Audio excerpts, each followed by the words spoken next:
Hey everybody, welcome to Slash Bash, where today I am bringing you another Choosing Beggar Reddit video. If you are new to the channel, then subscribe and click on notifications so you don't miss out on the fun. In our first story, after many years of mulling this situation over in his head, our OP finally has come to the realization that he was dealing with a choosing beggar. Let's jump right in. This happened almost 30 years ago, and it's only now that with this subreddit that I understand I was dealing with a choosing beggar. Took me long enough. I was doing a major in college other than tourism, but liked the thought of domestic and international travel, so I volunteered to be part of a student travel agency. The whole thinking behind that is that a room, which is what it wasn't anything really special in terms of space or looks, was provided by the college where students could go and read information about countries, see travel pamphlets, and buy a place on a trip organized by the students running the student travel agency.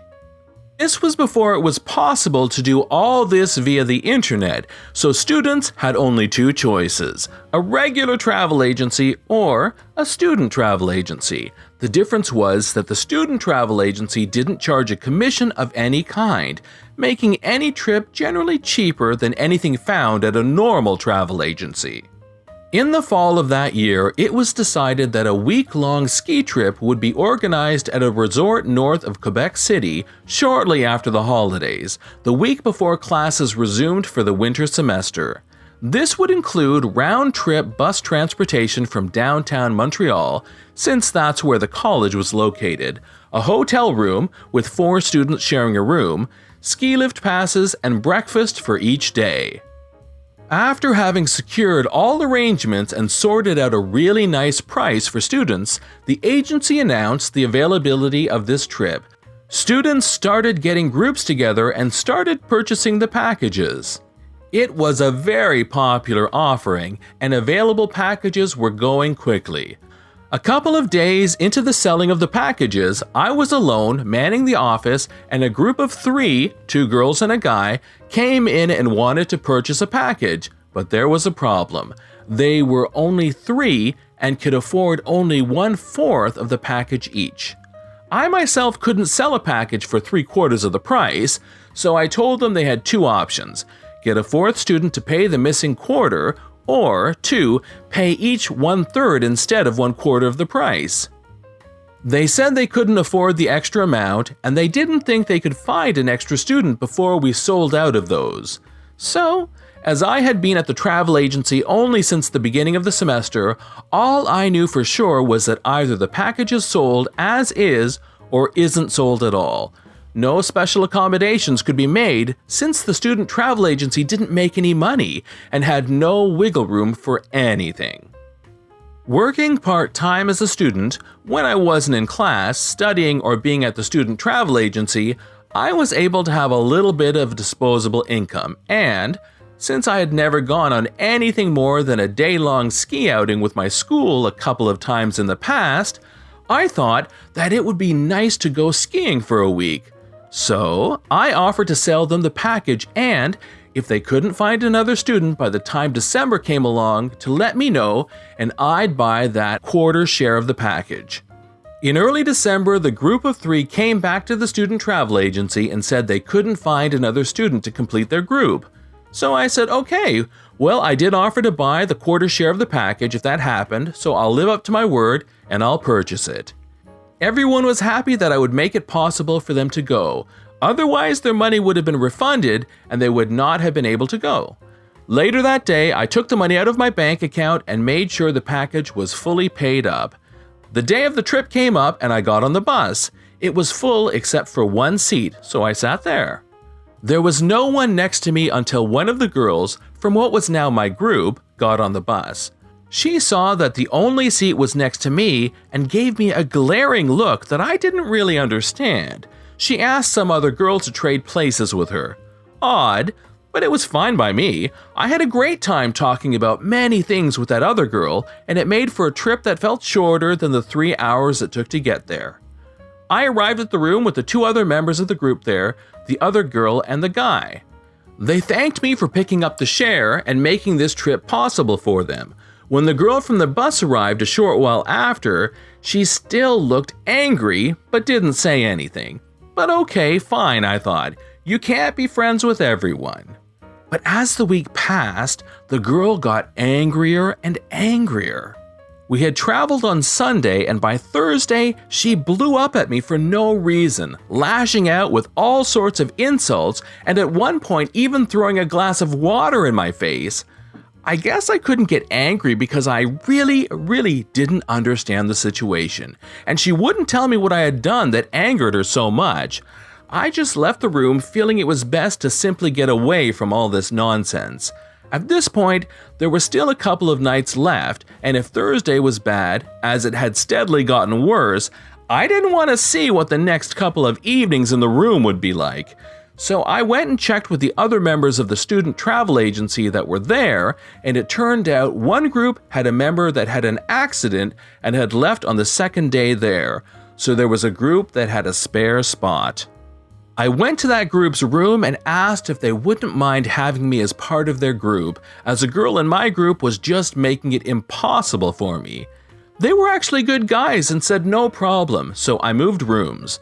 Since the rest of the group wasn't there, I just left a note saying that I wasn't going to be with them for the rest of the trip and left. I had a great time with the guys from the other group and made 3 new friends along the way. This helped salvage the trip, and for the most part, it was mostly a nice experience. Although then, as until recently, it was soured by the experience with that angry girl. I left the student travel agency after that. Perhaps this whole thing was a one-off, but I didn't really care to open the possibility of it happening again. But it's only by reading the post on this subreddit that it does feel that I was dealing with a choosing beggar. The girl wanted to be only with her 2 other friends, and seems to me she assumed that my offer that I'll purchase the quarter share meant that I would pay for it but not go, as if. I can't think of anything else that could be the reason for her anger towards me at that time. So, choosing beggar or something else? I'd be curious to know what you folks think. Story number 2 shows us that a choosing beggar will never just stay one night.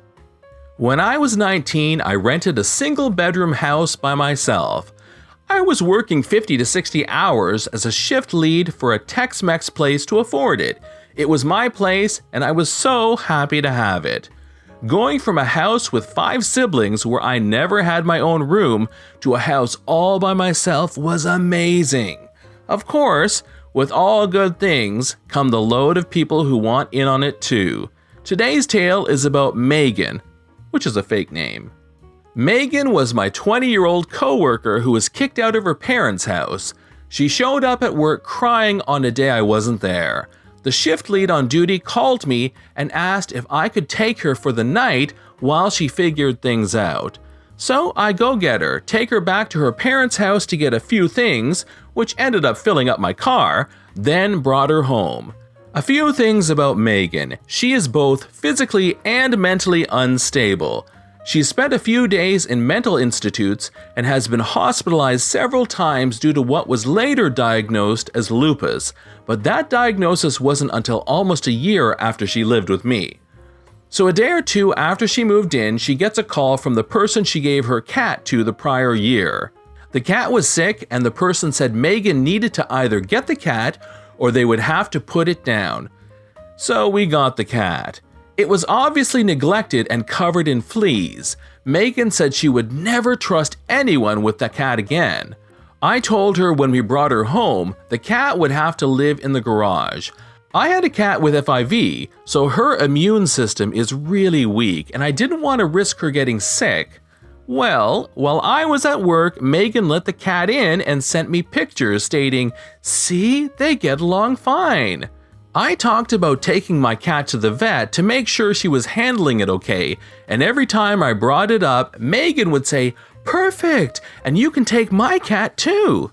No, I'm not paying to have your cat looked at. Her cat was a nightmare and peed on everything.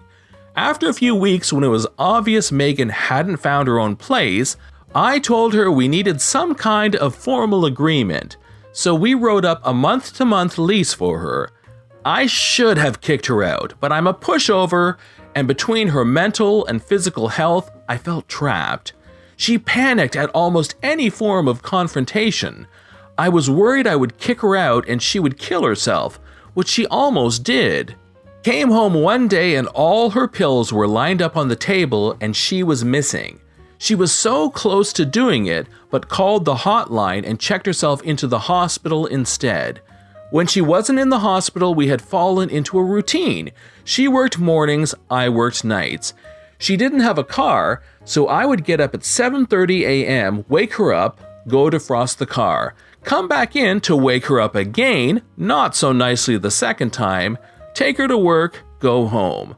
Go back to sleep, wake up for my 2 p.m. shift, work until midnight, come home, stay up until 2 to 3 a.m. for a moment to myself, wash, rinse, repeat. Was exhausted and felt like I had no life. Taking care of Megan was my life. She, on the other hand, would go out while I was at work, bring God knows how many guys back, hit on guys I brought home. The one time I had a guy spend the night, she tried to stuff talk me to him, saying, "You can spend the night because OP will make sure you wake up in the morning.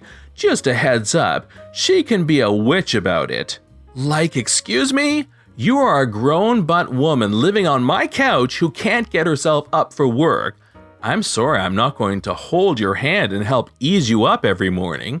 After 4 months, the final straw was when I caught her cat peeing on a corset that belonged to my sister who had just passed away. I had already warned her that if she didn't do something about her cat peeing on all my things, it would have to go. So I sent her a text saying, "I'm sorry, but your cat can't stay here. I told you, you have to do something about her accident and you haven't. She just ruined something that belonged to my sister. I also need to remind you that you being here was supposed to be temporary." That's all I said. I never told her she had to leave that second, but she called her mom and they came and gathered all her stuff and she left that night. She quit work the next day and told everyone I threw her out on the street. No one believed her. When I met my now husband and got pregnant, she tried to message me like nothing happened and be my friend.